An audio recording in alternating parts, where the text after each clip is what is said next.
Welcome to galacticconnection.com, one of the most popular blogs on the World Wide Web today for alternative news. Stay tuned for the latest information on our world shift from enslavement to galactic involvement, as well as current intel on any blockages impeding us from our sovereign birthright. Knowledge and self-mastery are key at this time.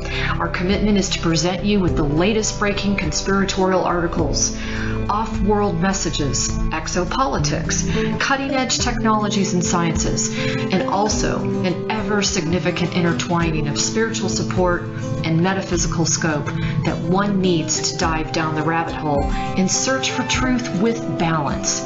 We are truly on the horizon of a new golden age filled with the promise for more love, worldwide peace, and accelerated intuitive skills, where every living being can exist in cohesion and abundance.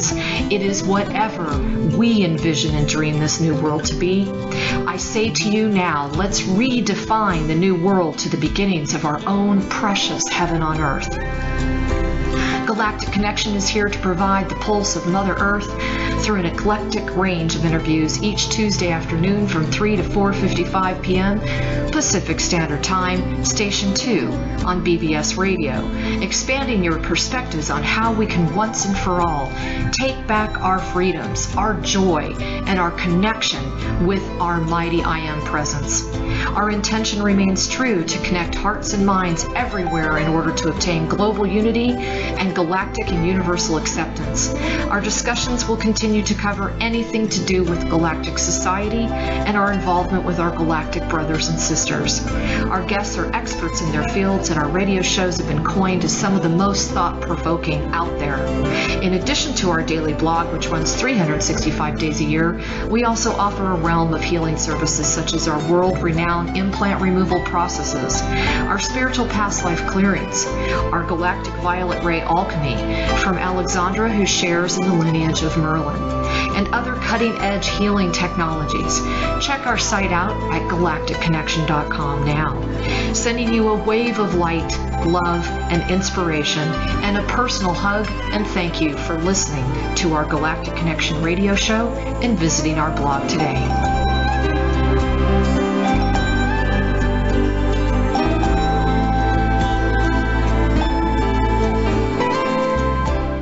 Good afternoon, everyone. This is Alexandra Metters of galacticconnection.com, and today is a pre-recorded interview for November 15th, 2016. And before we dive into the interview with Shane, who's sitting over on the other side of the screen, I just want everyone to really go within and feel just the incredible depth of release and rejuvenation that's going on this planet. I just received more information this morning as to some miraculous, and I'm going to use the word miraculous, even though we all know that everything's possible, with the clearings that are going on within planet Earth. You may have felt this yesterday, in particular Sunday, November 13th, was an incredible day of freedom for Mother Earth and beyond. So just want to give everybody a heads up. If you're feeling a little bit withdrawn, you're not feeling like you really want to hang out with people, you're really feeling pensive, maybe you're feeling a little bit of sadness, maybe some anxiety, maybe some overwhelm. This is all part of it because we're releasing with her. And we're releasing a lot of stuff that's been stored within the planet for a very long time, within her own consciousness, which is also ours. So just give yourself a break. Take it easy this week. This is going to be a pretty intense ride through the rest of the year. And just take a big, deep breath. Now, with that said, I also want to introduce everyone to our new product, which is the Divine Blueprint Reset. I am super excited about this. Jeff Godfrey received some incredible guidance to put this together with me. And check that out. It's on the right column of the website. We also have the organic realignment with Sophia, which is incredible. A totally different type of experience with Jeffrey Rosenberg. And it's also being implemented through sound healing. He's just exquisitely talented. So check those two new releases out. They are really worth your while. Okay, so, gee, other than that and the regular stuff, y'all know about us being a renowned, world-renowned implant removal series process offering. Just check out all the other things. We've got so many new things coming up, I can't even keep everything straight. Now, I also want to preface this interview by stating that I have had a severe ear infection. And so I am like only hearing out of one ear. So if I ask Shane, what did you say? Be patient with me. Okay. So Shane, thank you for your patience and thanks for coming on. And I want everyone to know that the way that I met Shane was I put the call out on June 28th for all of the galactic ambassadors that were drawn to working with Galactic Connection to come forward, and he did so. And in interviewing, I'm going to use that word with parentheses, quotations, because it really wasn't interviewing, but in reviewing with Shane, I was so fascinated by his humility as well as his information. And he mentioned to me that he has a lot of information that he'd like to share with the ground crew. I tapped in with Spirit, and in fact, it turns out Shane and I are on some of the same councils. So isn't that interesting? And he is here to deliver some information, not only on a very important message for the entire crew and planet, but also I think it'd be really interesting to hear his story. Now, Shane is going to talk to us a little bit about his experiences being up on the ships and also on the satellite facilities that he works on during the Dreamtime state. And as you know, this is actually becoming the reality state for a lot of us.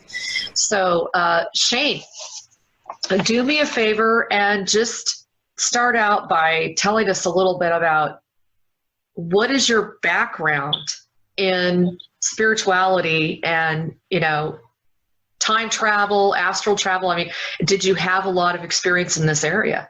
No, not really. No. I've had glimpses into what could or should happen, but that's not it. Okay.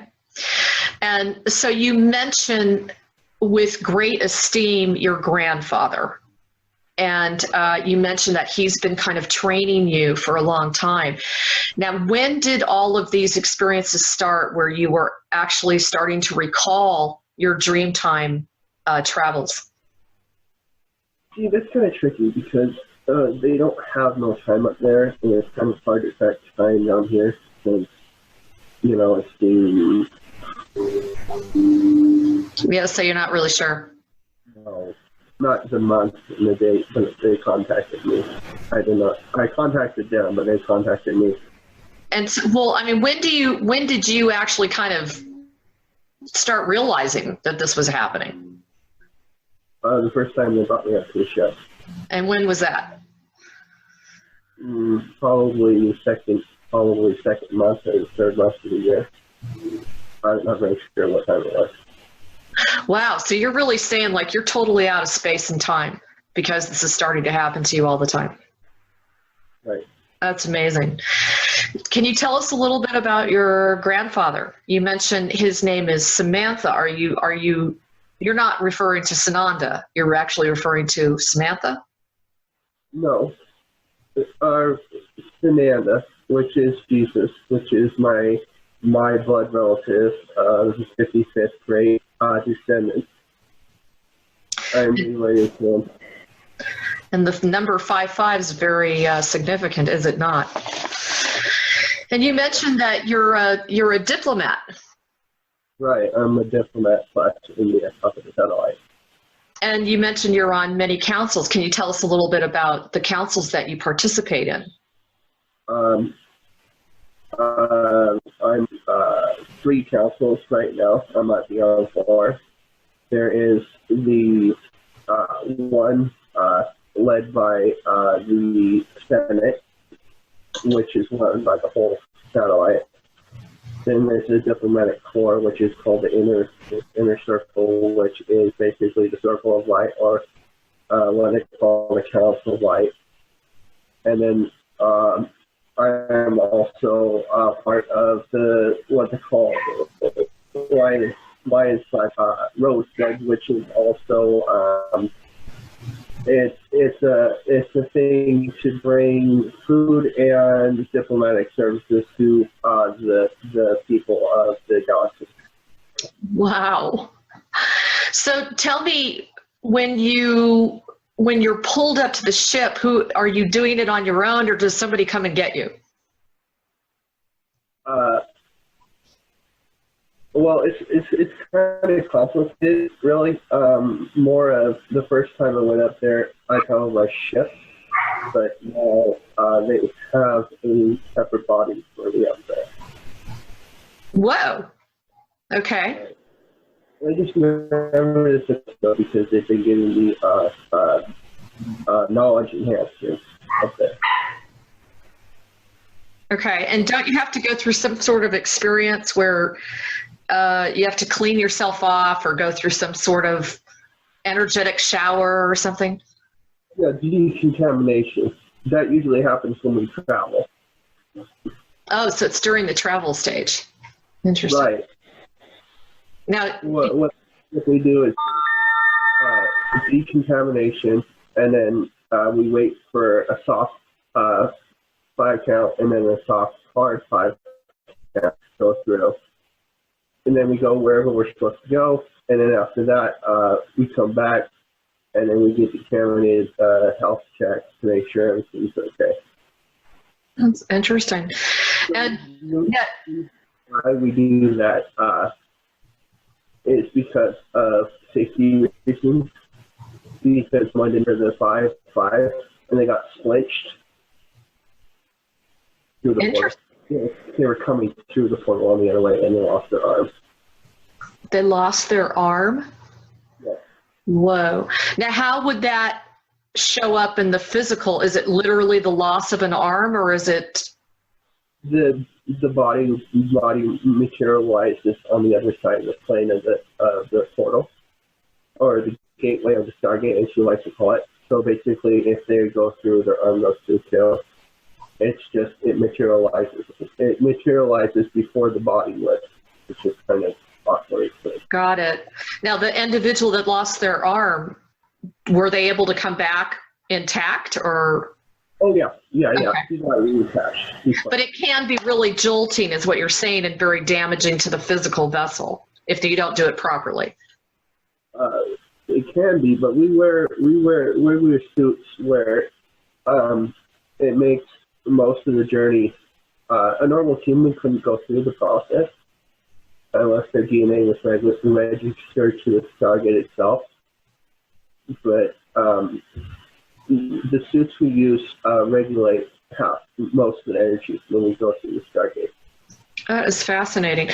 Now, tell me a little bit. You mentioned that one of the reasons that you started connecting with a lot of your galactic connections was because you were just feeling really lonely on planet Earth, right? Right. Yes. Right. And you just called out. So can you tell us a little bit about that story as far as how you first got visited? What happened was I found something online to call for aid, and then I got really depressed one day, and I called out, and this is usually what happens. And I got a voice in my mind that told me wait for 1 month or 1 week. And then I waited, and he actually showed up in physical person, which was odd because I was sleeping at the time, and he woke me up. So you have full recall. Like, as soon as you wake up in the morning, I mean, are you waking up kind of groggy and out of your body, or does it take you a while to? It's more like partial recall, basically. Okay. So it's downloaded in my body. I just don't remember it until like hours later, and I'll be working it, and like, wow, it's there, you know. So you'll have a realization of where you've been, right? What you've been doing. The part that interested me too was you mentioned how you were called out by a king, kind of a king elf and a reptilian, and most people would say, uh-oh, the reptilians, they're like the bad guys, or they're the people that have been so hostile towards the human race. And I'm often reminding people that there are reptilians out there that have assisted us greatly. So can you tell me a little bit about the reptilians that you ran into? Yes, they're part of the Draco system.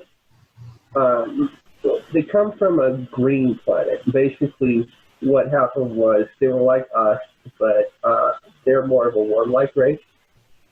And the half of the people that work with me are either engineers, scientists, or diplomats. So she was the scientist, and she took it's really hard to tell now from female from reptilians, of course. She took a liking to me as soon as I came up to the ship. I'm very sure that the guy that I met, and he denies it, of course, because he's like, well, it's not your information to know who I am, But the whole thing was that she's been the very first ET that I met, and the very first person that's always around to make sure that I'm okay and everything's going well. Interesting. So they weren't. So the reptilian that you ran into was not warlike and was not hostile. No, none of them were. And are these a reptilian like faction that's working with the Allied forces? Yeah, they are. They're great colors. Okay. Are they? Is it kind of like the Alpha Centaurians? I don't know. There's a lot of aliens going out and from the satellite, so I really couldn't tell you. Okay. All I know is it has 3 power stations. They have power issues? Well, it's not more than power issues. It's just backups and fail-safes just in case something happens. Got it. There's always fail-safes and backups just in case something happens. Right. Oh, that's funny. So tell us, you have so many, a copious number of stories, and I know you've met a lot of different types of star families. Right. But I think the first question everybody wants to know is, you mentioned how you kind of you remember, at least have memories of being on a satellite. So can you explain exactly what you mean by that? But the process is quite easy, actually. What they do is they take a part of you, basically not your soul, but your DNA, and then what happens is they link it to your other body, and then they make a copy of it. And then as soon as I go to sleep, I move from this body to the other body. Okay. Now, it would be impossible to explain under normal human circumstances. And so that's what you call a satellite? The satellite's organic.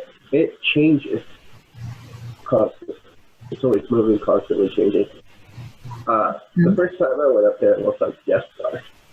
The huge thing from Star Wars, Star Trek. Yeah, yeah. It changes all the time. I mean, my experience could be different from somebody else's. Completely different. Yeah. That's true. I've yet to meet anybody that has identical experiences going up to their starships, etc. They're all very varied. So tell me a little bit about, getting back to the beings that you've met, and you mentioned that you're a diplomat. Explain to me what is it like to participate in a council?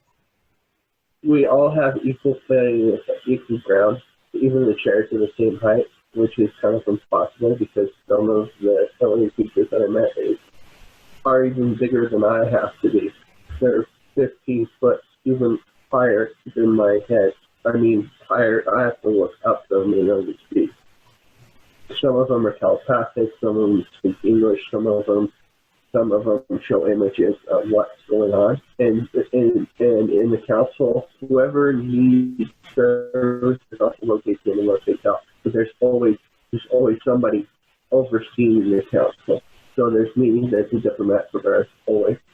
There might be more diplomats, I don't know, from Earth, because I haven't met anybody up there besides like one person.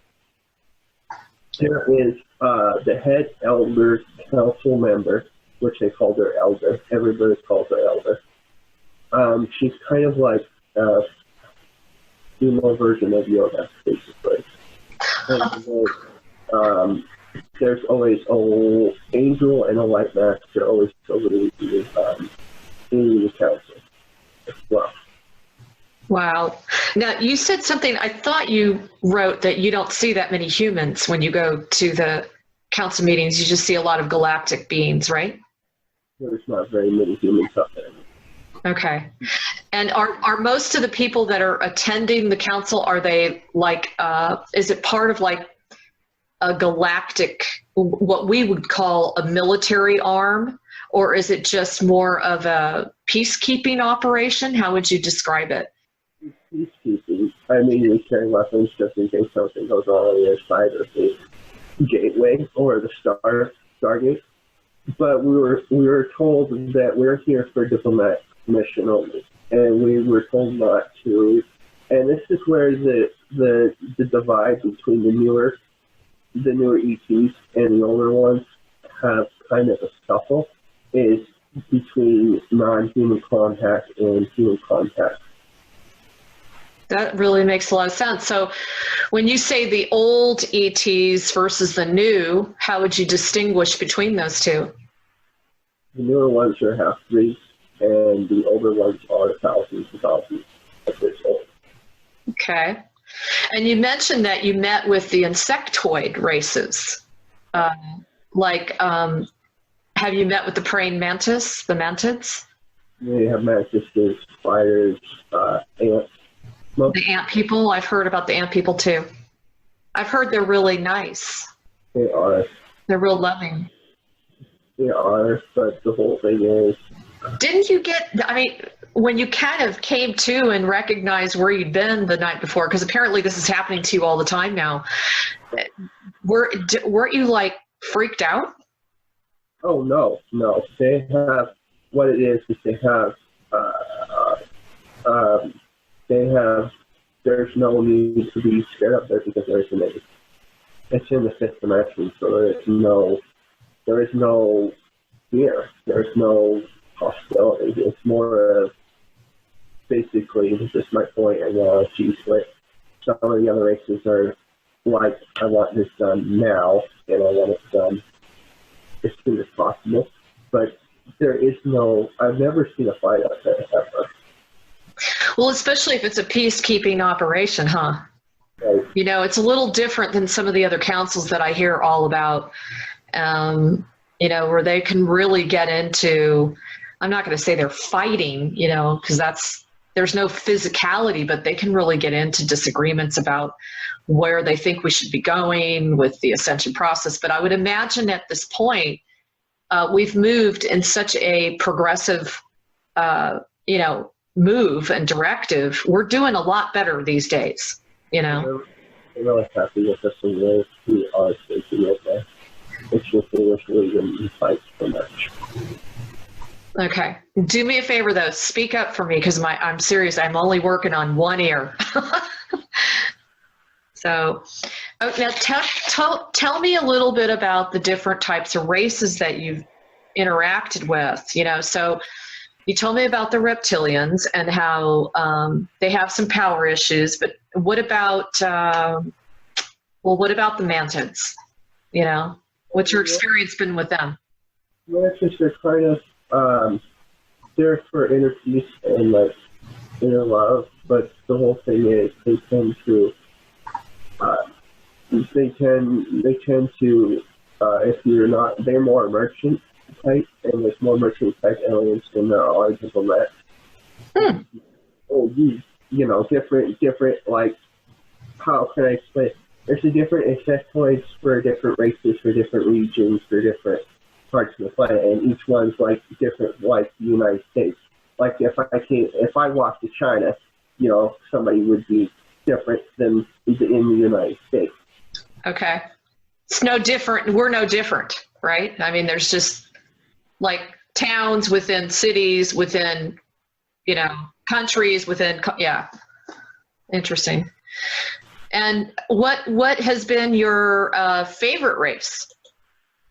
I get along with a lot of the half-breeds, like half human, half alien ET a lot. And some of them can be grays and half grays, have something else. Or they can be any other half race, and they're a lot more brilliant than people think they are. Oh, I bet. And what do you feel is the reasoning behind the hybridization? They want to know everything about humanity. I mean, everything. As soon as I went up there, I mean, I have to have a detail wherever I go. And I'll be able to sit down and talk to some of them, but there's just so many of them up there that, you can't accommodate everybody. And so, like, when you say there's so many of them, I mean, are you talking thousands or tens of thousands or? Probably tens of thousands coming in every day. So, I mean, we're talking a lot of people, a lot of beings. How do they see humanity right now? Some of them want to trade with humanity for goods and technology services. Other ones of them want to go down and basically have this all done. And then some of them don't really care about what's going on as long as the Earth is repaired.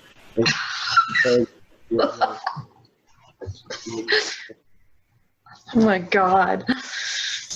And now you also mentioned that there were stories of you were tested. Right. Now, can you tell me a little bit about that? How were you tested in order for them to determine to bring you on board or to bring you within this I don't know, this council or whatever? Test to give a child. Make sure you speak up, Shane. Oh, basic aptitude test that you give a child, but there's like tests to figure out where you're going to be. So first of all, they had me put blocks in a hole, but unfortunately they had a square one went around where you'd be, and I got frustrated, so I basically melted the whole block until it fit into the hole. And I didn't know how I did that, and they can't really explain it either, how I do things the way I do up there. So that basically meant you won the test. There were two other tests as well. There was a morality test, and there was a test to see if I could actually build a Stargate unit functioning up there. Yeah, and I haven't even gotten to that. So basically, you were recruited to be one of the main people to repair and activate, you said, the Stargates. And this is on planet Earth, right? Right, planet Earth and other galaxies as well. Okay, so not just here, but everywhere. Yes. Okay, and you don't even, like, have you ever been a really scientific person? Sort of. I understand how quantum physics works, but that's about it. And that's what makes the Stargates actually work, is quantum physics. Interesting. So, and it's true, right, that every Stargate has like a number sequence associated with it. yes. It's number, location, where you're at. It's location, then star cluster where you're where you're at in the star cluster, and then where you're going in the star cluster, and then your DNA. And your DNA, interesting. That would make sense. So your DNA would be a key as to whether you could even access that gate. Right. Okay, that makes a lot of sense.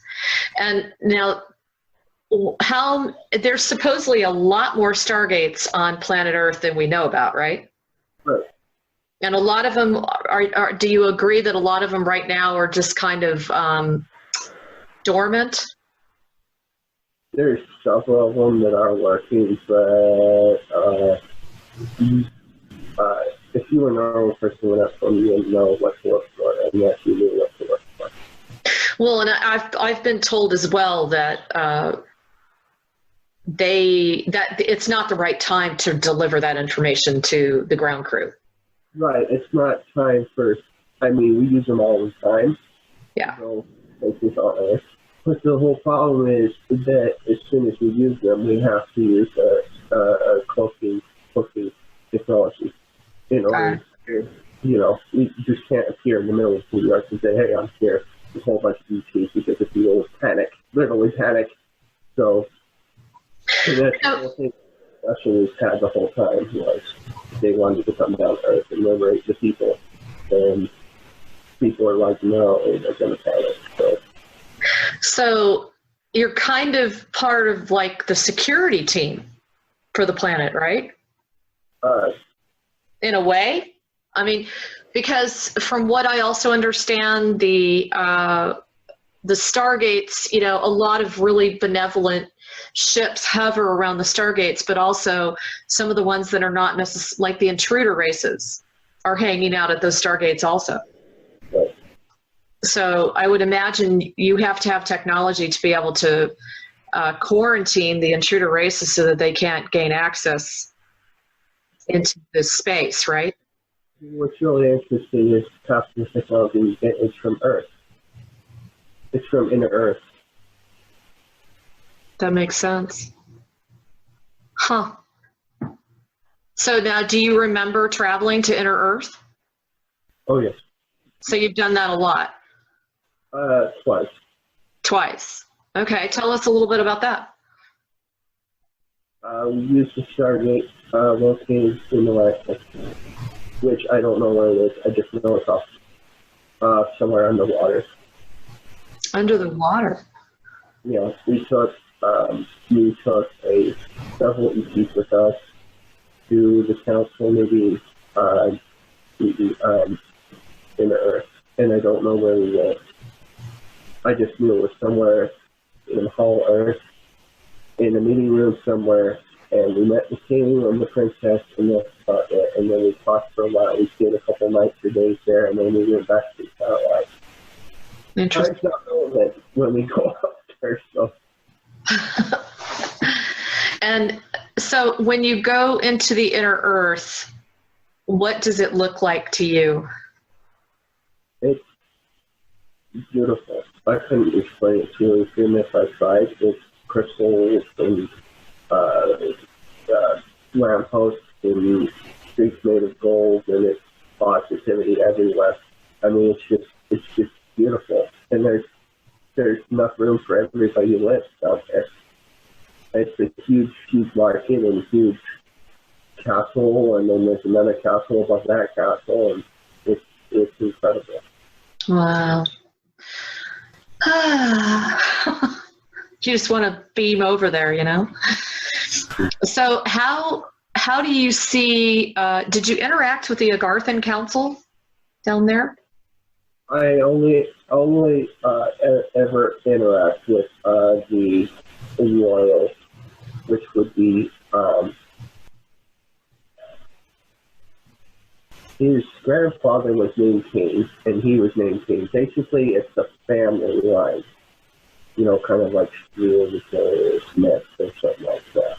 That's passed down from generation to generation, unless it's the male version of it. It's not the female line, it's the male line.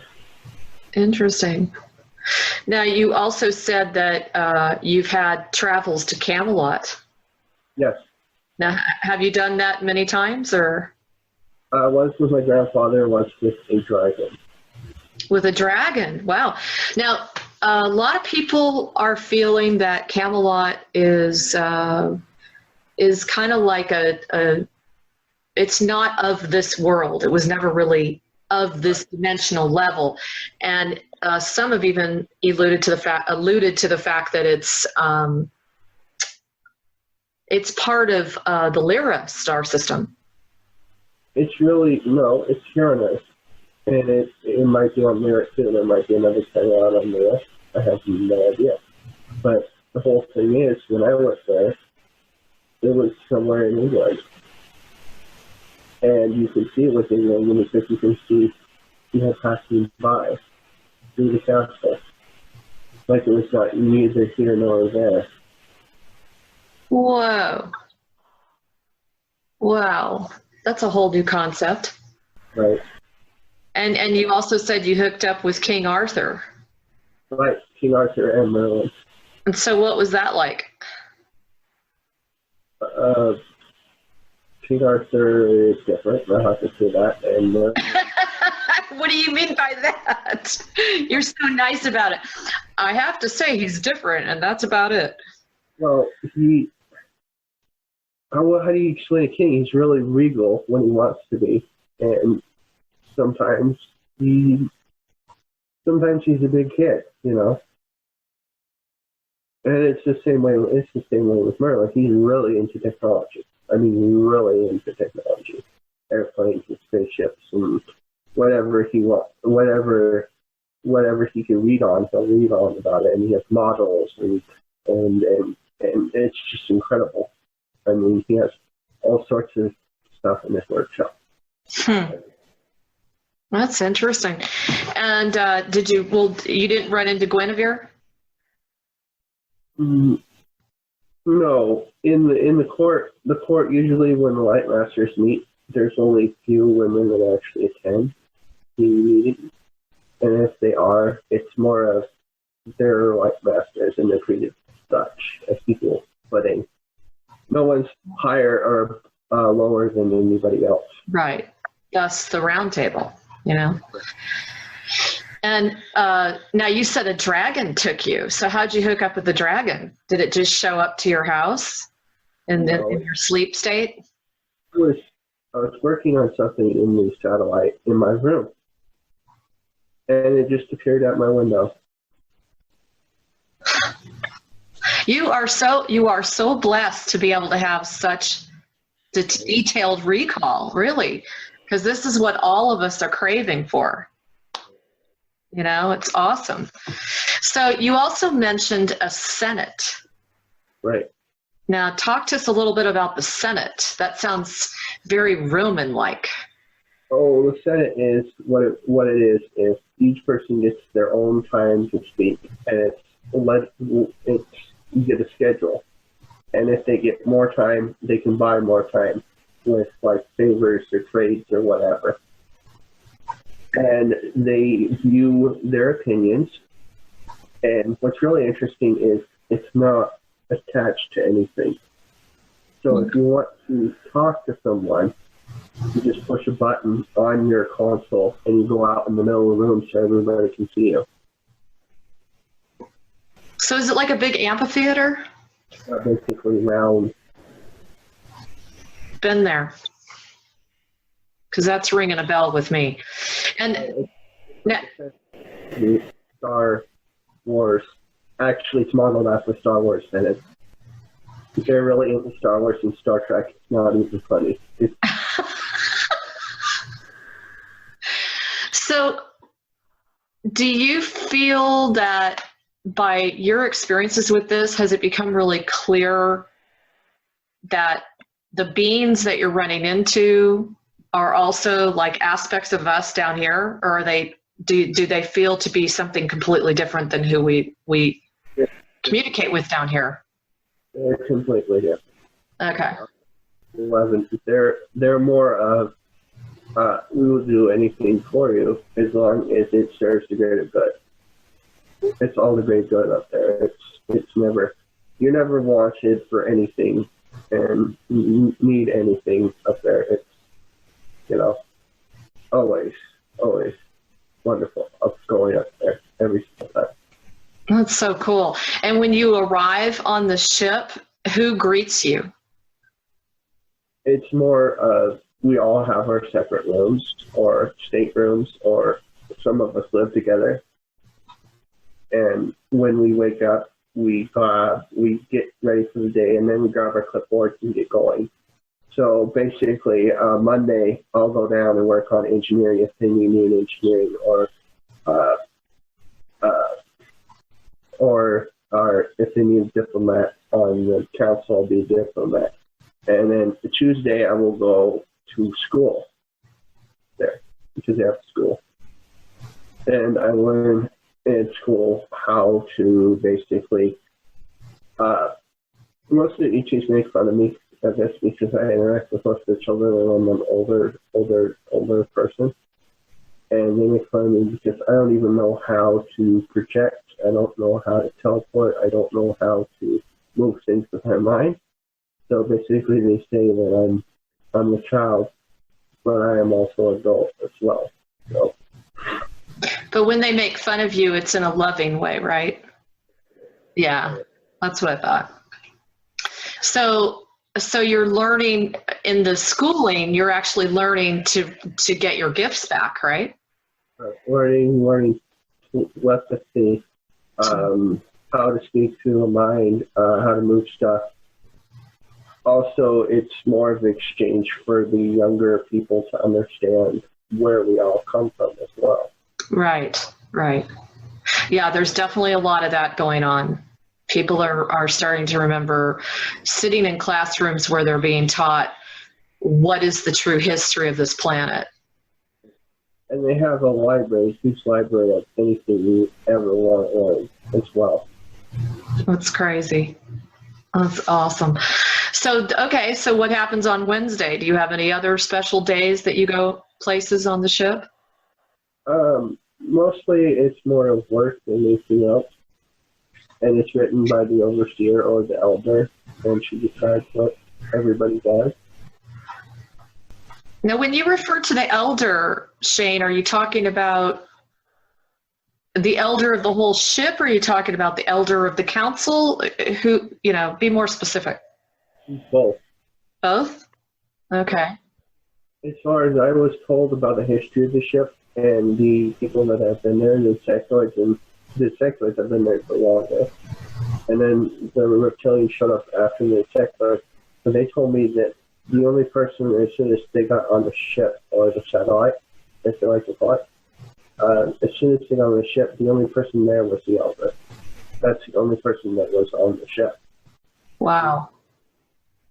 Because I know the ships are, it's a different way of thinking about it, but the ships are actually like a state of consciousness, right?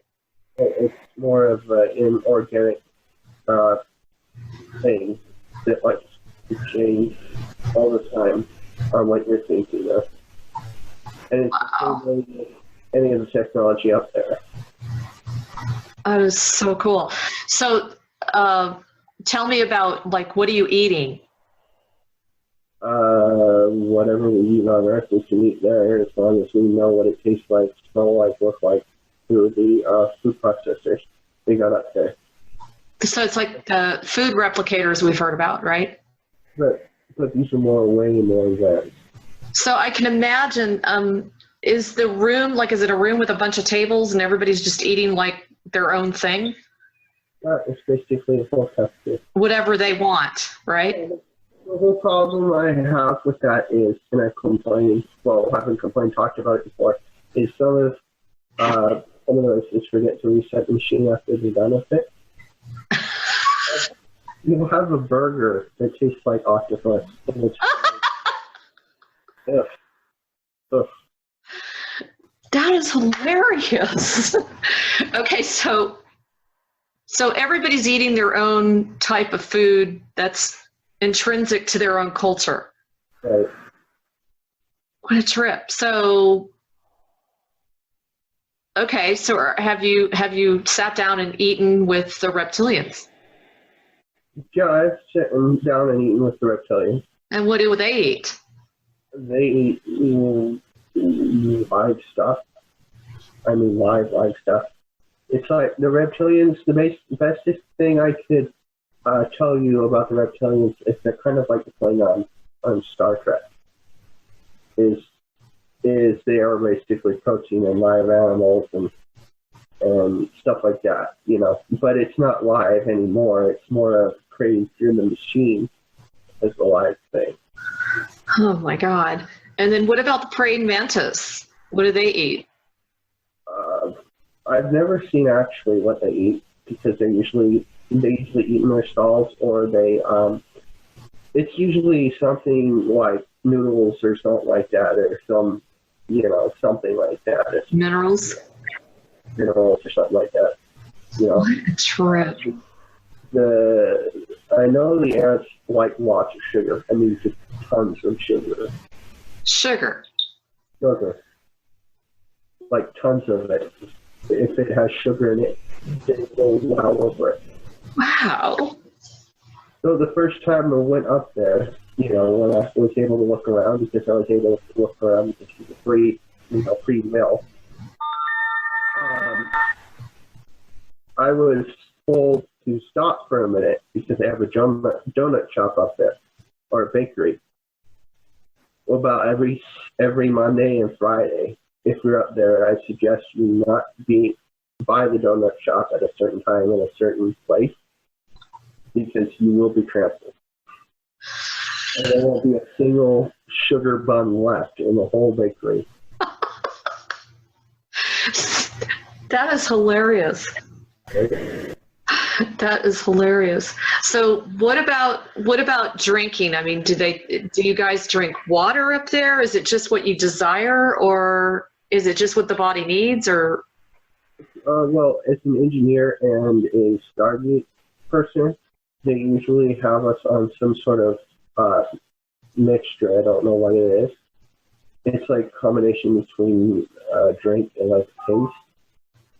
And it's really good, but the problem is you burn so many calories up there that you have to constantly eat hour after. You have to eat. You have like certain meal breaks where you have to eat, or you'll pass out basically. Wow. Because there is no byproduct from the meals up there at all. There's no pellets up there.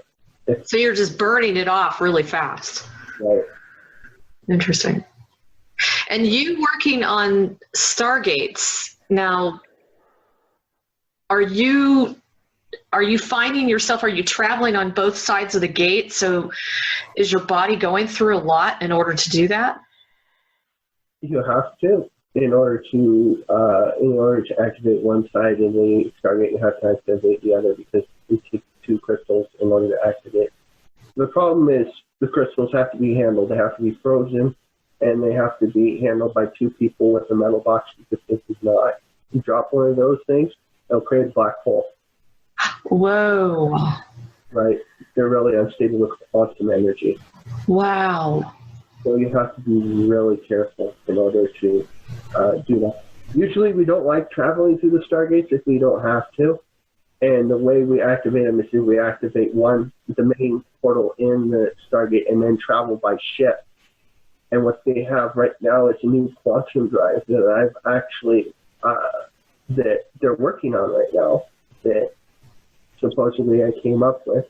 And when I came back, I gave them the idea. Wow. It does is move. Okay, let's say you have an elephant weighing 1,000 pounds, right? Okay. All you have to do is move that matter from one place to another. So if you have the exact same mass on Earth, all you have to do is delete that mass from Earth and put it on Mars.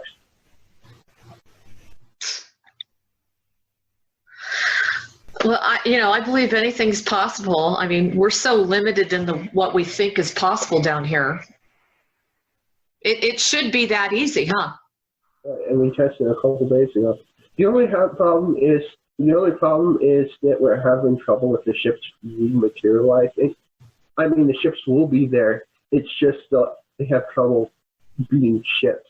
They're totally invisible. Interesting. So you'd be out in space piloting. You can't see the controls. You can't see the instruments, and until an hour or 5 minutes later. It's usually 5 minutes later, because usually the problem corrects itself. But sometimes it's kind of like, I have to wait until the ship reappears before I can do anything. What a trip.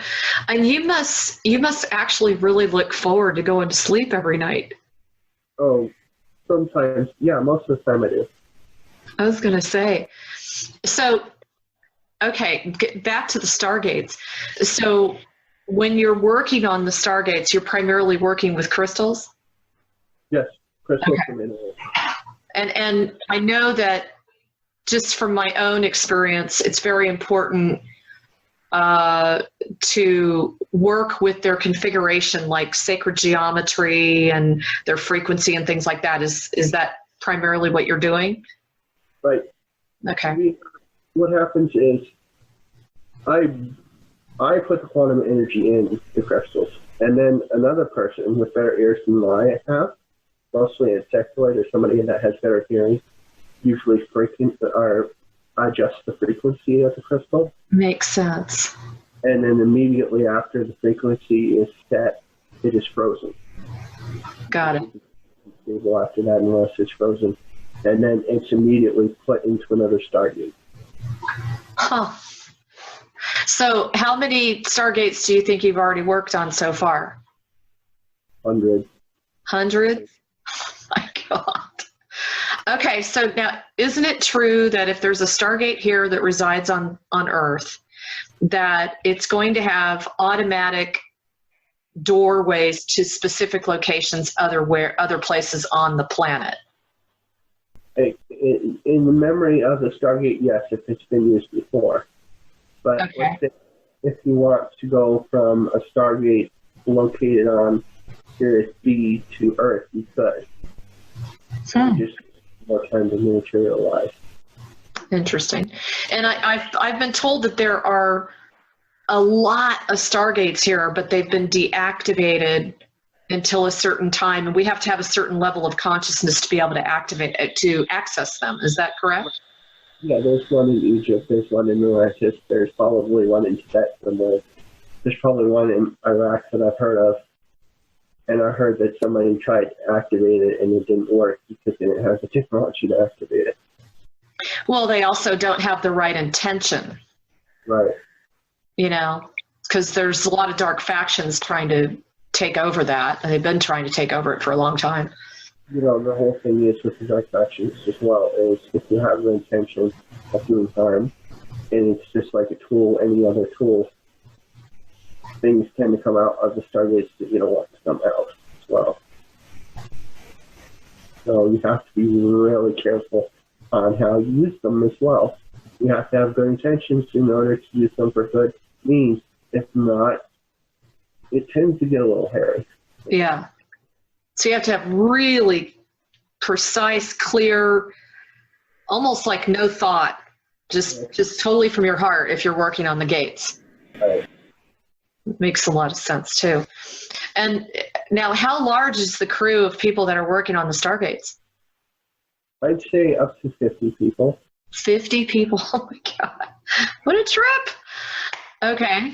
Well, it's that much to make sure the crystals are in place, and it takes that much to actually rebuild the stargates that are broken down, that are no longer in function.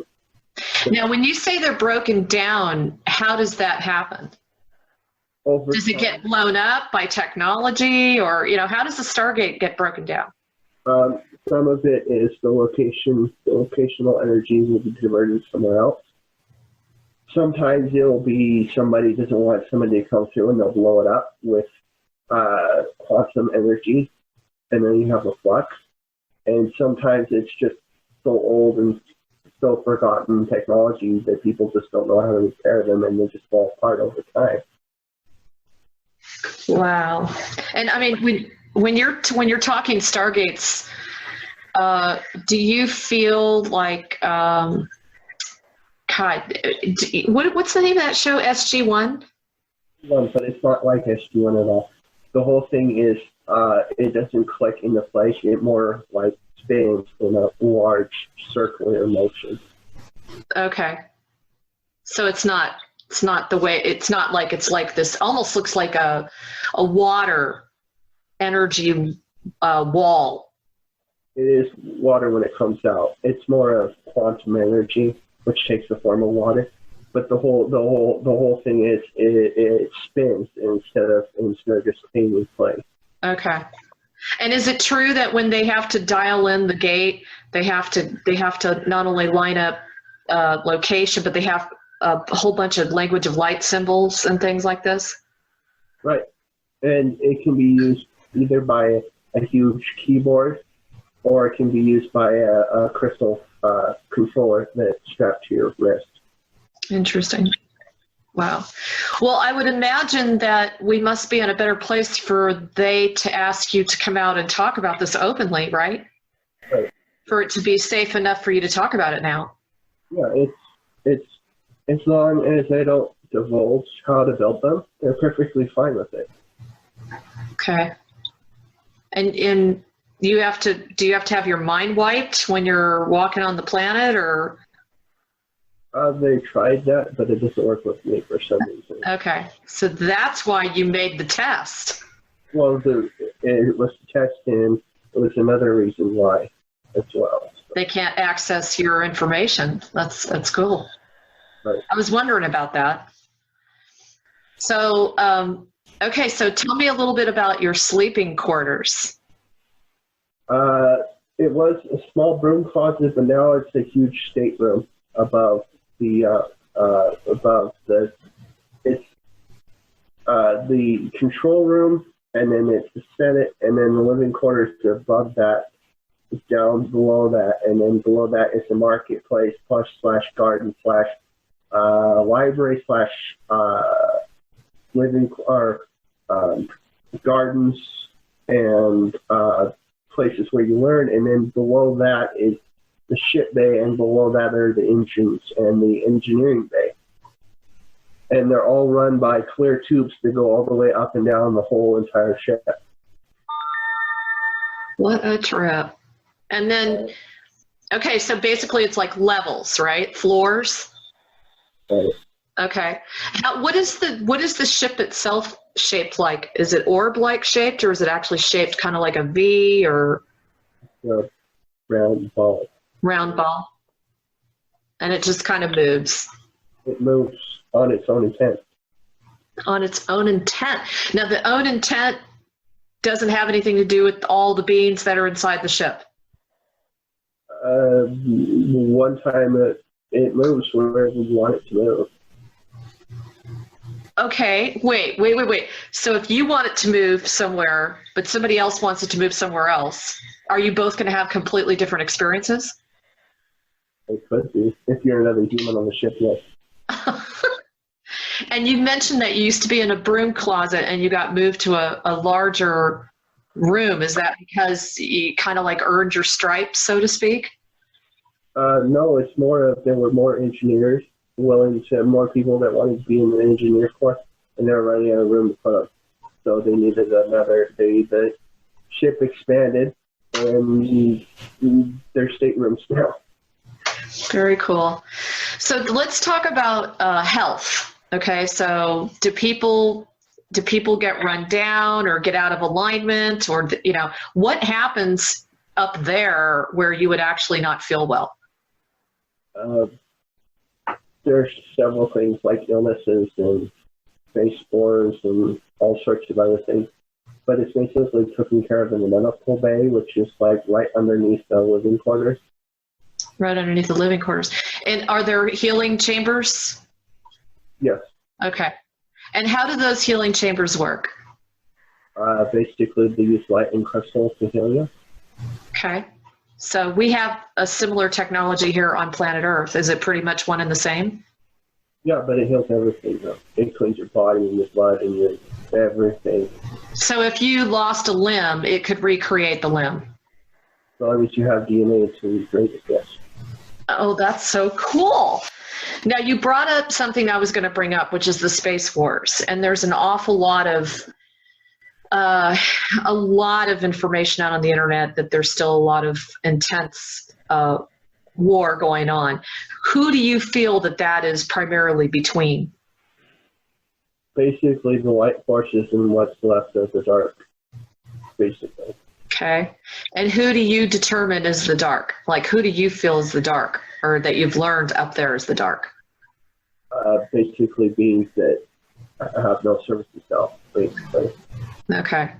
There was a group that we had to escort to the sun that was taking advantage of other people. What they do is they go to the planet, and they were called the... intruder races? Something like that. I can't remember what their names were because it was a long time ago. But they were a bunch of bakers posing as tradesmen, and then what they do is they go and, oh, you guys need this and this and this. We'll charge it to you on your Galactic account. But as soon as they did it, interest went so high that they eventually owned the planet. Wow. And the people were slaves. So what we did, we were told to go arrest every single one of them and have them run the sun. So their souls to be repurposed, because there was no way that, you know, they had their own army and everything else as well. You know. So. I'm familiar with what you're talking about. Now, do you feel that there is still war going on up in Mars? Skirmishes, light skirmishes, but it's nothing too vital that we have to worry about up here. I mean, there will be fighting always, because there will always be darkness out there somewhere, anywhere, you know. And do you agree that there are more planets like Earth-like that have these same types of challenges, where intruder races are trying to take advantage of them and they're basically trying to use their DNA? Oh yeah, there is. There was a planet that was a long time ago that I can tell you about, and what their planet name was Terra. And what they did was they had a big war with the intruders, and they wiped every single one of them out. But that was deleted from their logs because they wanted to go positive instead of negative. So what they did is they started, basically, their whole culture is based off of what they call the rock. And what they do is they build their ships around this rock, the rock of their planet, and they take the rock with them. Whoa. And these are huge ships, but not as big as the dreadnoughts from the galaxies that I've seen. What a trip. I think David Wilcock talked about the progenitors. Have you heard about them? They're like 50-foot beings. They're on the dark side of the moon. I have met with their beings, though. And they're not very nice, apparently. No, I haven't been to it. I've been to a planet where the original Martians were, but I've never been to the moon or Mars. I just heard about it from the satellite. Yeah. So you're taught a lot of the galactic history, right? Right. And do you agree that there was a Big Bang? It matters what race you talk to. Everybody believes that everything was created from everywhere, from source, and that's what we believe up there. Okay. And it still applies that nothing can be created nor destroyed. It just is. It just is. Okay. Interesting. You tend to get angry if you destroy something that's not supposed to be there. Wow.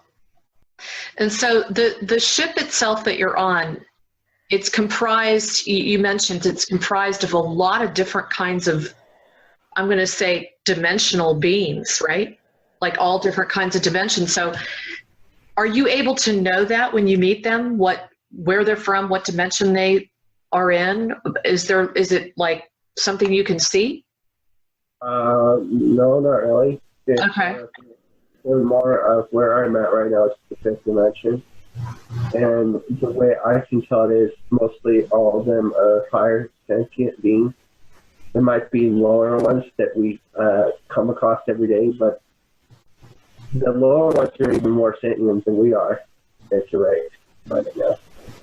So, say that again. The lower what? Lower races are more sentient than we are. Okay, that's what I thought you said. Okay. And now, how high up in dimensionality does this ship hold certain beings? It can go all the way up to. It can go up to whatever dimension you want it to go up to. Wow. Wow. I've been told that the Space Force are involved in at a very high dimensional level. Do you agree with that? What I've heard, 9th or 10th level, yes. Up to the 10th level. Yeah, I've heard the same thing. Interesting. So now tell me, what do you wear? Are you just like naturally you come to and you see yourself in like a kind of like a star suit? Whatever you want to wear, you can wear up there. But whatever you want to wear? It's basically whatever you want to wear, you can wear up there. But I wouldn't suggest wearing earth clothes up there because they tend. The very first time I went there, I was outfitted with a pair of sneakers. 2 minutes later, I had somebody trying to buy my shoes from me. Interesting. Right, because they're so interested in life culture. The longer you have an item on you, the more valuable it is to them. So there's actually like people trying to barter stuff. I mean, do they use, what is their means of exchange, I guess is the question I'm trying to ask. Basically, whatever they want, whatever you have that they want to barter for, and if they think it is worth more than it is, they will give you more than it is. Wow. So Star Trek and Star Wars are very accurate in their depiction of what goes on. Right. Amazing. And now back to, you said something about you had met Martians? Yes. Did you meet Martians on Mars or did you meet them on the ship? I met them on the ship, and then they traveled to the planet, and then I came back with them. Interesting. And do they have a story to tell about what actually happened to Mars? Mars dried out. Dried out? Basically, yeah. They had to leave because there was no more water on it. They were a water-based race, and they had to leave. But didn't that happen because of a galactic, like a nuclear strike against the planet? It could have. I don't know about that. Okay. They weren't very vague about that. All they said is they traveled to the stars by some means of a spaceship with water in it. And they traveled to another planet outside our galaxy that has water. That's the only thing the Grand Elder would tell me when I was there. Interesting. What do you feel that the majority of the star races are looking for in a planet? Are they looking for water? Because I heard, the reason I asked that, everybody, you probably think that's a ridiculous question, but some star races, they don't need the same things we need. Right. Water is a valuable trait, but it's not exactly needed for certain races. But most of them do drink water. Water is valuable no matter what. Interesting. And what about minerals? Crystals are very valuable up there. Okay. But it's more of, they use them for medicinal purposes, either for eating or some of them will eat them, and some of them will use them for healing purposes. Interesting. And of course, the crystals are used probably with those tubes, right? Are they used to power up the ship at all? There is a crystalline 0-point energy drive, but they only use it as a backup. Only as a backup, so it's like a power backup. Right. It filters energy from. There's 3 energy filters. There's one on top. There's one on the bottom, which uses the drive, and then there's another one that uses quantum energy now. Okay. Huh. And then now the ship itself, does it travel as a kind of an armada with other ships? It can, if there's other ships with it, but right now it's stationary. Stationary. And what determines it to be stationary? It just doesn't go anywhere. The reason I ask that is, are they receiving directive from some other being or elder or council or whatever, telling them where, okay, you need to go here next? No, it's all free will. Okay. The source will pop in and talk to them and tell them what to do. Okay, so I think, can you describe the planet, for example, going back to Camelot? Can you describe what it looked like? Medieval. Like, there were more trees back then, I guess. It's like living, it was between like Robin Hood's day and like, it wasn't like exactly, it's hard to explain really. It's like, they had more trees back then, but it was more, it was clean. Like, it wasn't part of the landscape though. It was more of a celestial realm than anything else. I landed on somewhere where the sky was purple. And the trees were all talking, the blades of grass were talking, everything was communicating. Have you ever experienced that? No. It was absolutely incredible. It was beautiful. So, place I've been is, what is it, Shangri-La. Yeah, so tell me about, that's the one I was going to ask you about, Shangri-La. Well, Shangri-La is really interesting. It was the very first travel that I didn't do through any other means. Through a what? It wasn't through the means I usually travel. Oh, okay. It was sort of a gateway or anything. It was just immediately I was meditating, and 1 minute I was here, and the next minute I was in Shangri-La. Right on. And what did you experience? The very first time I went there, it was very beautiful. And the problem is the guard monk that I appeared in front of, I almost get a heart attack, so they weren't expecting me at all. Wow. So I got to meet Samantha and Lady Macaline and basically most of the Masters of Light, actually. Buddha and Saint Germain, and there's a lot more Masters of Light than people know about. Yeah, there's quite a few, huh? Thousands upon thousands, right? So that's where all the Ascended Masters hang out. Right. They say that in the I Am teachings, too. Right. They rotate once in a while. Once in a while, they'll hold it in Jesus' hometown. Sometimes they'll hold it in Shangri-La, El Dorado. We've had it in Camelot twice.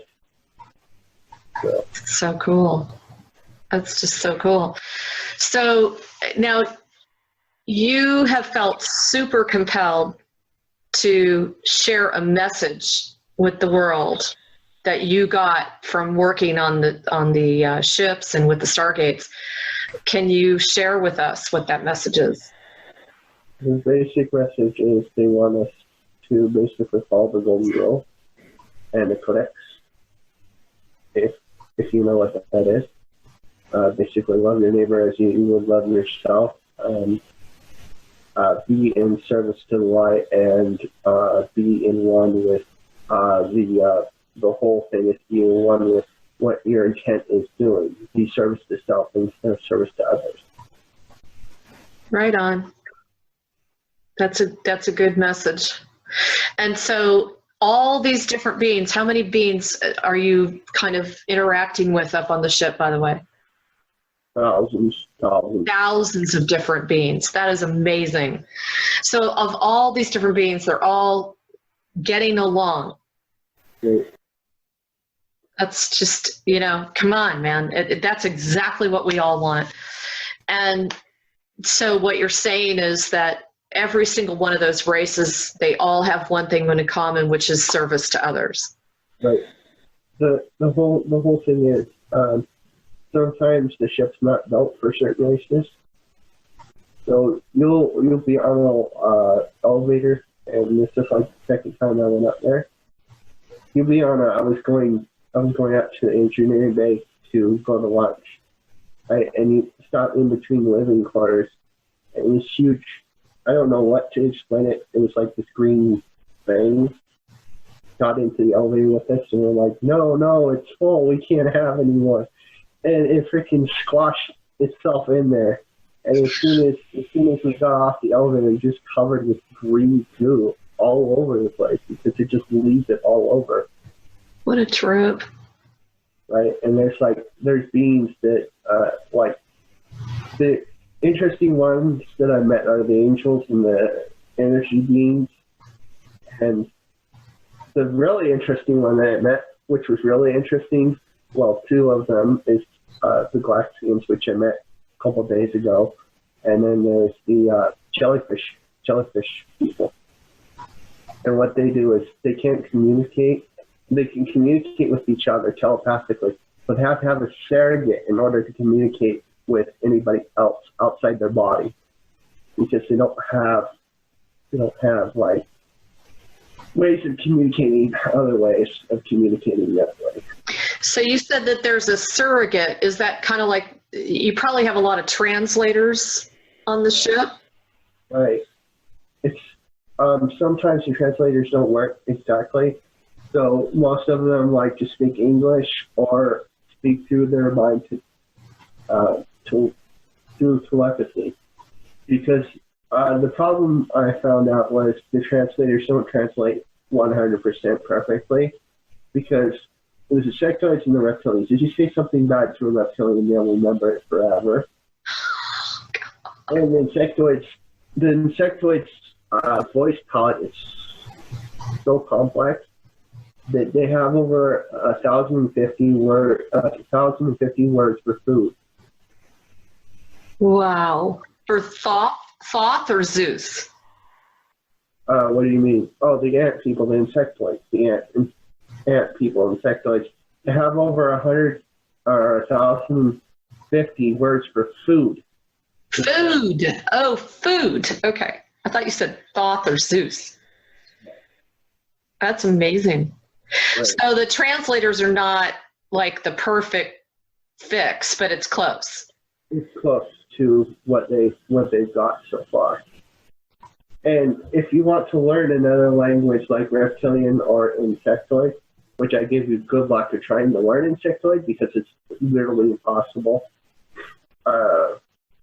I would say reptilian's mostly easier to learn than insectoid.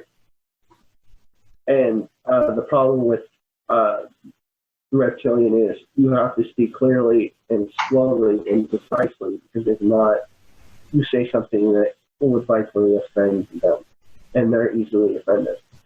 Interesting. So they're very, although they're of the light, they have similar personalities to those that we have been in conflict with here.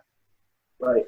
But the whole thing is, if you show yourself loyal to them, like loyal as in strong and competitive, and like if you're like prove that you're the alpha male, they will correct you, but they won't push it any further.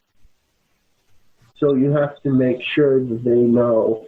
The very first thing I was told by the reptilian that was being my guardian is just you have to be rough with them. You have to be kind of like, not like a dictator, but more of, this is what I want, this is what I'm going to get, and this is how you're going to respect me. And if you don't respect me, then I ain't going to respect you. And basically that's how it works up there with the reptilian. The other races are perfectly fine with service to self. It's more of, sometimes, the reptilians are, That's really interesting. So what about the Syrians? Now, what do the Syrians look like? I haven't met too many Syrians. The only one I met is the one that brought me up there. They're more of laid back, do whatever you want, free will, I've met several of them, but I haven't met, a whole bunch of them. Do they have like really big heads and skinny necks? I guess so. Okay. And then what about the Andromedans? The Andromedans. I don't know if I met any Andromedans up there, for really telling the truth. Okay.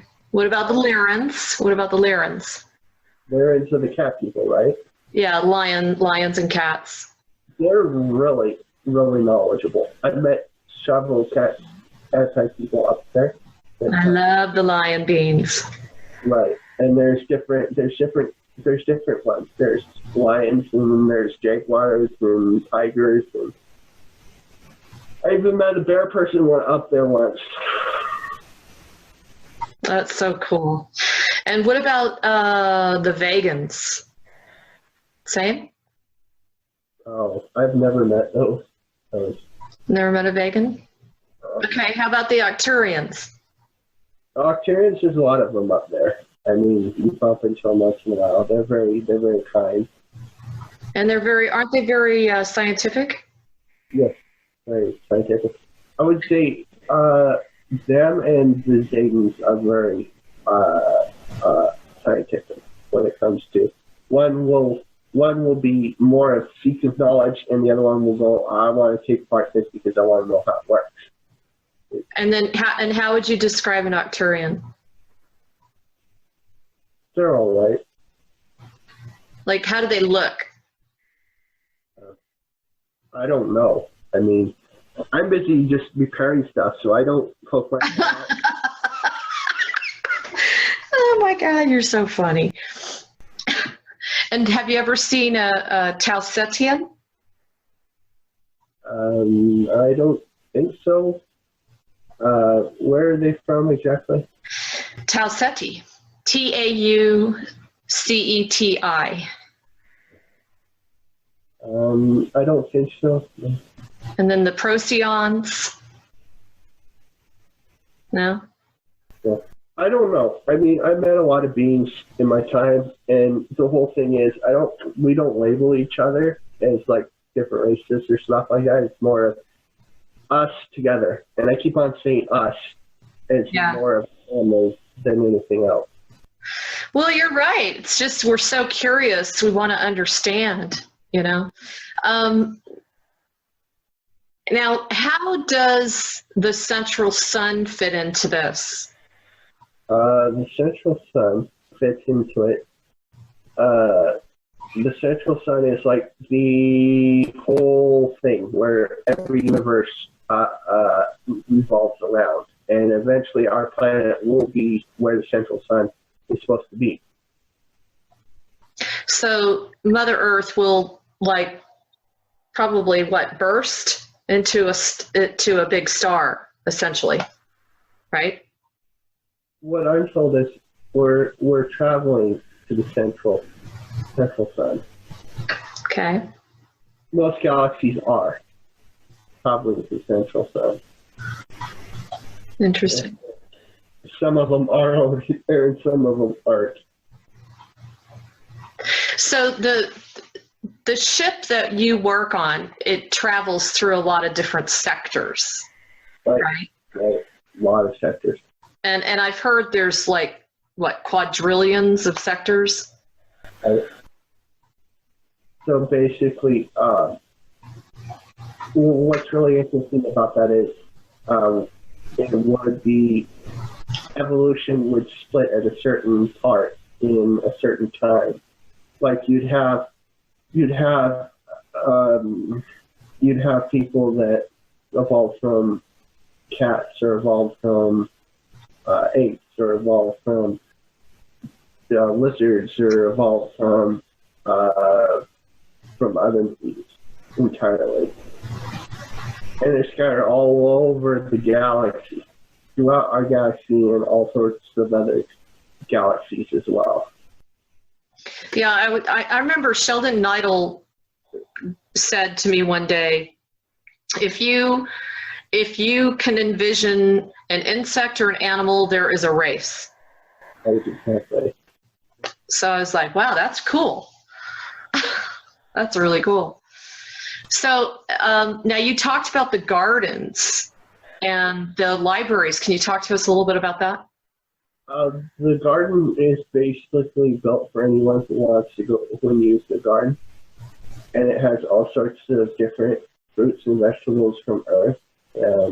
Nice. And all sorts of whatever you can think of will grow there, will grow there. So you can just go in there and pick something that you want. Right. That's cool. Or there'll be orders for a certain type of thing from the vendors, and we'll go get it. And you'll go get it. What a trip. And then you were really describing the library as just being unbelievable. Is it just because it's so gargantuous, or? Well, thing is that it's hard to explain, but there's like one part of it's hollow, and then some of it's like visual, and then there's some of it that's like learning, basically. Okay. One time I was looking for a book on like a galaxy that we were trying to repair Stargate for, and one of my friends wanted to know about what's in there, and he read a book about Washington, and he used a visual scanner, but what he did is he forgot to put the back, well, the book out of the to cancel the book scanner. So you had Washington walking around the library, quoting something. What a trip. Right. So basically you can look something up and then actually create it into a physical form. Right. Right. Well, what happens if it's something that's not really positive? There's nothing that isn't positive up there. Okay. Oh, right, because the history that's up there is different than the history that's down here. It's true history. Aha. Okay. Interesting. And have you been taught and remember anything about the Galactic Wars? Is there anything you can share with us on that? Not much. I just know that there were Galactic Wars, and they were big. And I know that I've worked on some of the ships that went through the Galactic Wars. Wow. They have like huge holes in them that have to be repaired, and they have to be refitted with the new engines, and they have to be refitted with the new living quarters, and it's just incredible to see these big old ships. Are they bigger than what you're in? Oh yeah, way bigger. Oh really? What I call, there's like classes of ships. There's the scout ships that we use to go around, and then there's the carrier ships, the living ships, and then the dreadnoughts, which is huge, miles upon miles, huge ships that either carry thousands and millions of people on there at time, or they can be used for defense as well. And I've been told that they're so big that they would actually block the sun. It's huge. Yeah, I've been told that too. So speaking of which, what are you hearing about the plans for the future as we go through this ascension process, which we're in? What have you heard about the involvement of the ships and the landings? What I've heard so far is what we've worked on is basically they'll come down and they'll land and give us technology. And for a while, they'll go, and then they'll come back. And then they'll show us the ships and show us their Earth. And then after that happens, they'll start loading every single body up, even the animals, and leave the planet so it can be healed. And leave the planet for what? So the planet can be healed. Oh, so it can be healed, right? Okay, I've heard the same thing. Okay, that's good. And how long are they suggesting that that's going to take? Probably 2 to 3 months. Okay. For the planet to be healed. Now, what about the stories that are all over the internet of people moving into inner Earth? Have you heard anything about that? It could be possible. I mean, I know there's vast oceans down there and seas, and I know there's plenty of room for everybody down there anyway. But it matters where you're going to be going and what you're going to be doing. What your mission is, yeah. Exactly. Yeah, that's a good point. As far as I was told, we're no longer allowed, as soon as the planet is healed, we're no longer allowed to live on the surface of the planet anymore. Yeah. That's interesting. That's a confirmation of some guidance that I got. Huh. That's a little bit down the road, though. Right. I know that I've been told, and I think I know that there are healing ships already landed on Earth that are already here. It's just they're waiting for the money to go through. And as soon as the money goes through, everything's going to start happening really quickly. And I was just going to ask you that I remember talking to several different people that they have actually found their own ship directly on the surface of the planet. I don't know if you'll be able to approach them or not. I don't know. I don't know how that exactly works because of the way they are set up. It's the thing. Now, go ahead. I know that their technology is way more advanced than ours is. So. You think? No kidding. So, since you are familiar with, of course, being part of the Christ bloodline and that kind of thing, what is your perspective on those that are on the ground floor? They're part of the ground crew. They're in connection with ships. And some of them are commanders. Is there any discussion about that?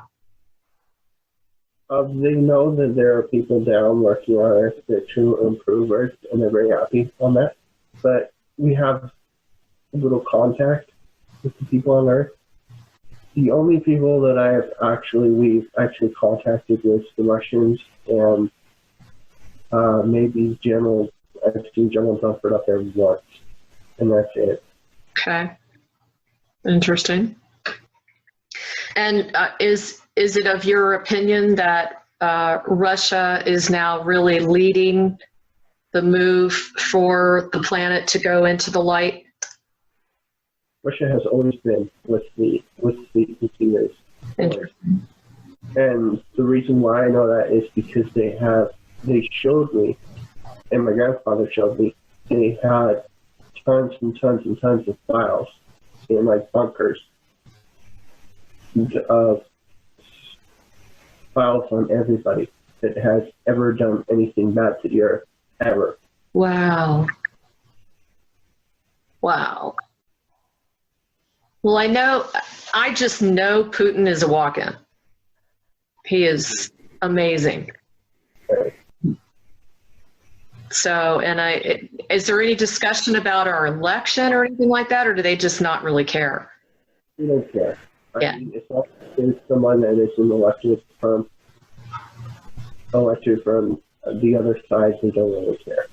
Yeah, I was going to say that. Okay. Wow. So what do you guys do for entertainment?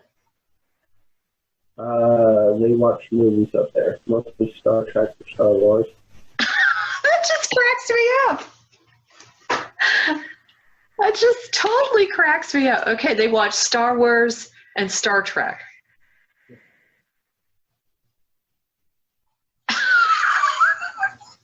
Of course, it's a different technology, right?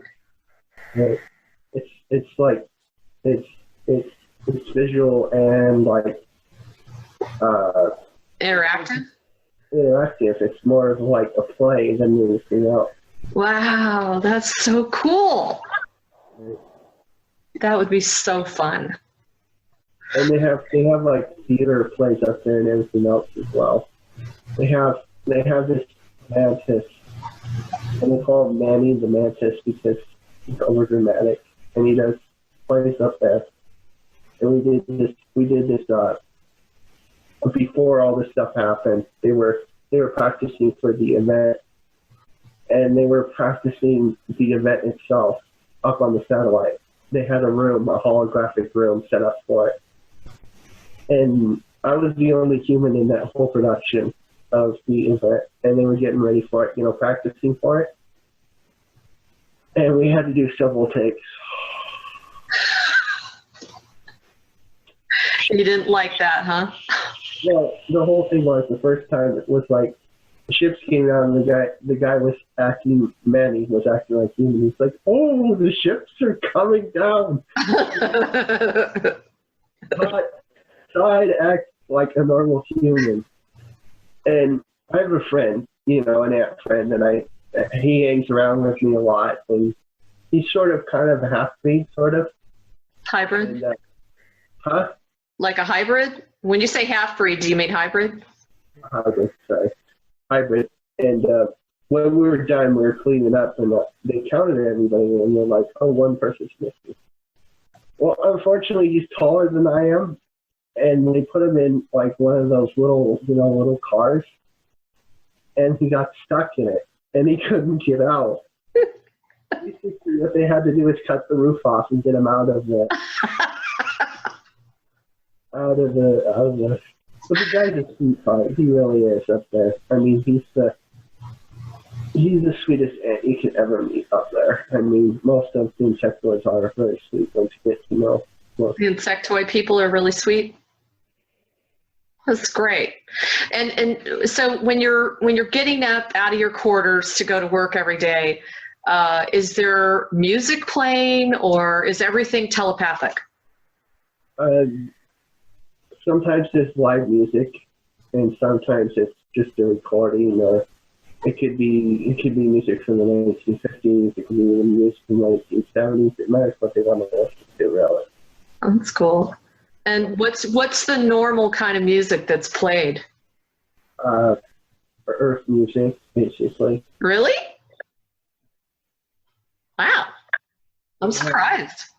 One time they had she was in a concert out there, but I didn't get to go to it because I was working on the engineer, working on the ships. And the tickets were sold out anyway. They had a live, like, had the Beatles, and they had Elvis, and they had, like, Prince up there playing. I mean, it was just, and they had angels playing up there once in a while, too. Oh, my gosh. That must have been beautiful. Right, it was. Yeah. Oh, man. So do angels appear the way we have been shown them to look like? No, they're normal humans like us. Okay. They have wings, but they're more of, you can't see them, they're invisible. But they're really strong, and they're real high beams of light. That's so cool. What about animals? Are there any animals up there? There are, but it's more of for trade than anything else. Oh. So it's like an alien will trade like 50 cabbages from somewhere for like a 6-legged cow, blue spotted cow. Whoa. And well, for those, okay, you know, that's a question that I've even had people write in about, is for those of us that are real animal lovers, like I have 4 dogs. Right. What happens at the time that we take the big leap? Where are they going? They're coming with us. Okay, that's what I was wondering. So there aren't that many animals on this ship because it's a working ship, or? There's animals up there, but it's more of like livestock than anything else. Okay, because it's more like a bartering merchant ship kind of environment. Okay. The market is. Some people do have pets, but it's like pets from their home world that they bring. Oh, that must be a total trip. Well, it's really interesting. There's people from water planets, and we had to build an aquarium for them because it makes them more accustomed to home. Ah, right. It's kind of like a zoo. That's what they do at the zoos. You know? The very first time we went up there, I woke up in my room, and there was an octopus there, and it had a tag around its neck. And I guess the guy went traveling to go find a water planet and brought me back an octopus. Oh my God. And now, when you're up there, are the octopus, are they communicating with you? They can, but the problem is it's hard sometimes because you can get like a really finicky one. You know, kind of like a finicky cat. Oh, you should feed me more often because I'm hungry. Okay, and so you're telepathically communicating with them. Right. Okay. What a trip. And nobody can really get away with lying, right? Because everybody's telepathic. Right. They have at the council meeting, they have like an orb that as soon as you sit down at the table, you can't lie. You have to tell the truth 100% of the time. Oh my God. What a trip. Well, I could just ask you question after question after question. What I would like to do is let the audience know, please feel free to submit some questions in for Shane. And Shane, if you're willing to, we can go ahead and see what the response is and go from there, because it's really nice to meet somebody who has full recall of being on the ships with that much detail. Right. It's nice. And now, is it possible if there's questions that you don't have an answer, can you get the answer and then come back? I can.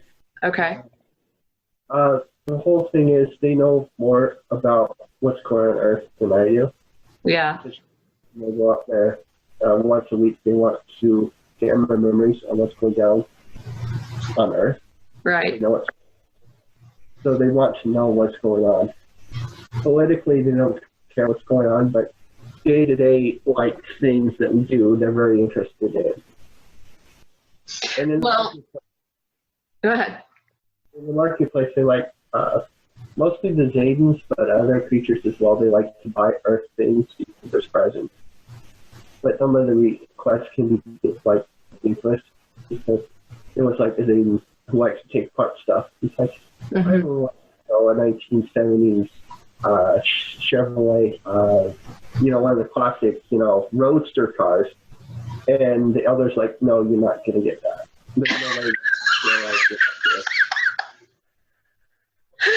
That is just hilarious. Oh my God, that's too funny. What about games? Like, what do they do for athletics and sports and things like that? I think there's games up there. I'm not sure. It matters how sentient the creature is. I played chess once with one of the spirit beings, and it got complicated quick. It was a complicated game of chess. I mean, really complicated. Like different levels and moving different explore. It was different. Oh, that's cool.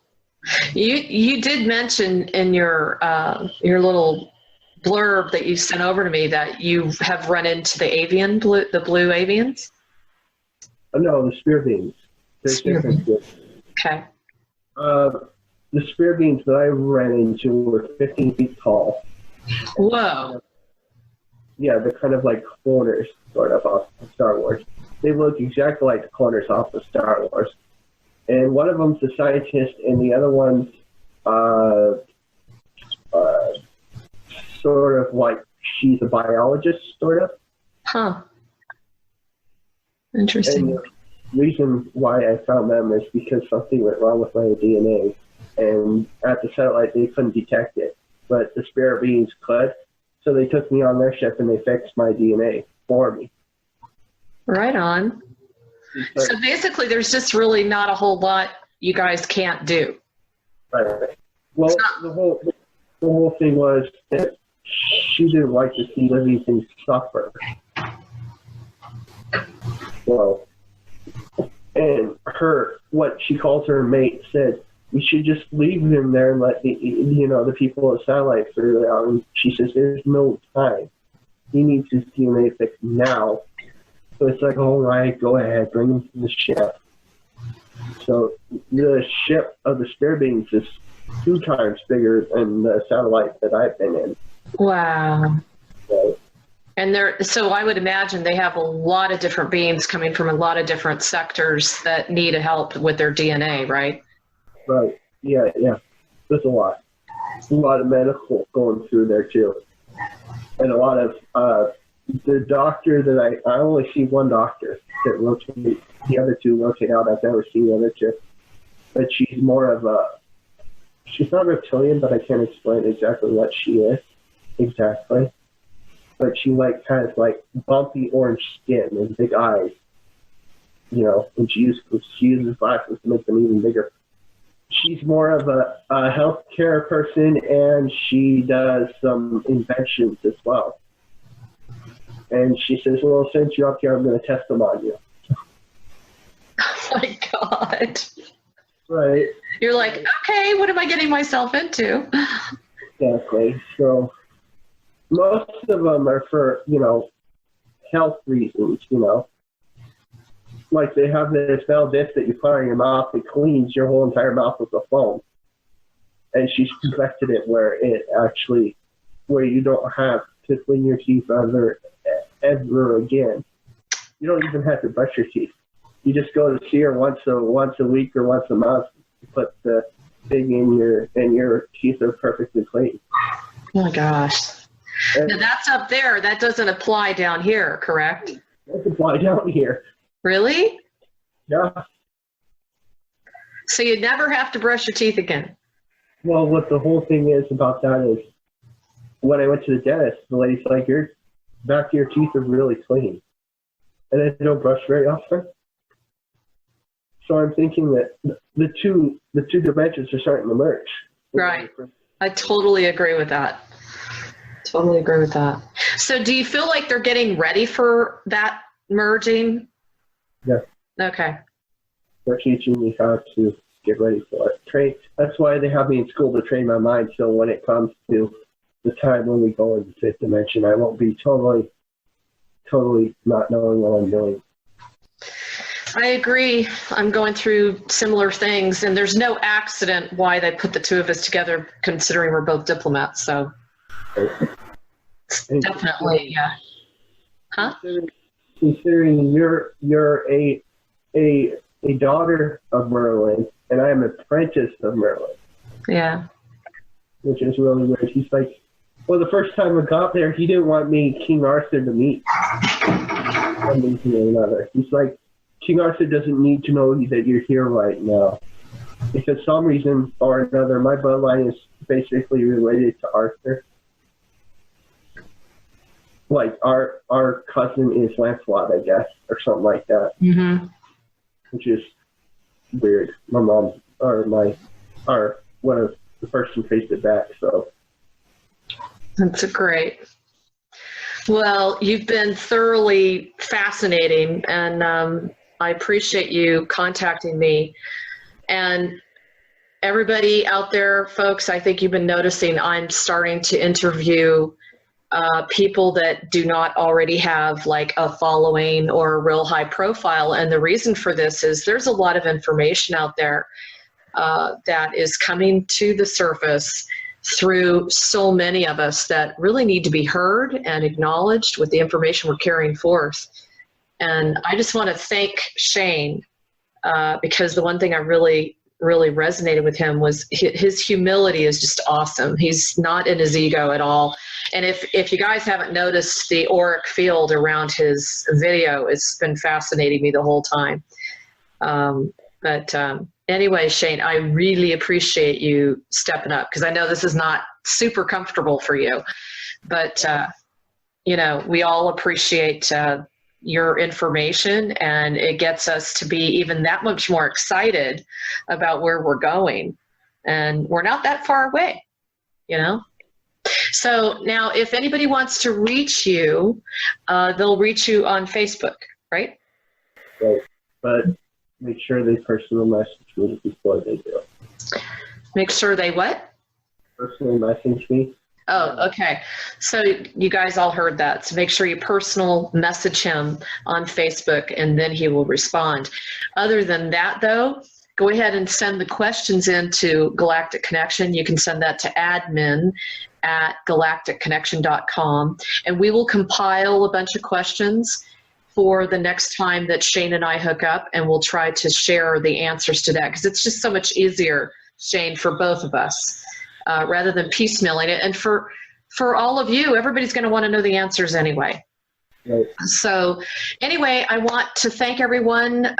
Thank you for your patience and me not being able to hear super clearly. And we really hope you stay tuned. We're going to have some amazing interviews coming up here. I'm really starting to receive some help from volunteers, etc., and things are really starting to move much more easily for me, not wearing the hat of like 17 people. Stay tuned. As usual, check out our blog 365 days a year at galacticconnection.com/daily-blog. You can always see us there, as well as if you need any assistance, feel free to drop us a line at admin@galacticconnection.com. We love you. And as always, Galactic Connection and the entire team, including myself, we are here to serve you and humanity, and holding the space for that amazing day when we truly can be where he's been in his dream time. Oh my God. So I hope you enjoyed this as much as I did. And thanks again, Shane. You take care, everyone. Lots of love.